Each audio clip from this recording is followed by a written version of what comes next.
Church के पादरी, मंदिर के पुजारी, गुरुद्वारे के ग्रंथी को मुनासिब तनख्वाहें मिलती हैं, तमाम तर सहूलियात हासिल हैं, लेकिन मस्जिद के पेश इमाम और मौज़नीन की तनख्वाहें सुनकर हैरत होती है, अफसोस होता है। बेंगलुरु के दौरे पर मौलाना उमैर अहमद इलियासी ने ये बात कही। अल अमान ट्रस्ट की तकरीब में हिस्सा लेने के बाद मीडिया से खिताब करते हुए मौलाना इलियासी ने कहा कि पेश इमाम की तनख्वाह कम से कम 50,000 रुपये ज़रूर होनी चाहिए।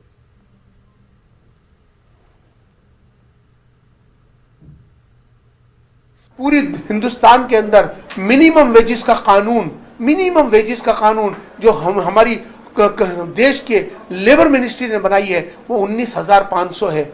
हमारे इमामों को मुझे अभी मालूम हुआ 5,000 रुपये तनख्वाह, कहीं 6,000 रुपये तनख्वाह, कहीं 10,000 रुपये तनख्वाह, कहीं 15,000 रुपये तनख्वाह। ये बहुत कम है। उनके बीवी हैं, उनके बच्चे हैं, उनकी ज़रूरतें हैं। ये याद रखो कि जिस जगह में जिस इमाम के का जो हालात अच्छे नहीं होंगे, उस मोहल्ले के अंदर ये समझ लेना अगर परेशानी आ रही हैं, दिक्कतें आ रही हैं, बीमारी आ रही हैं, तो ये समझ लेना कहीं आपका इमाम परेशान तो नहीं है। इमामों की कदर करो।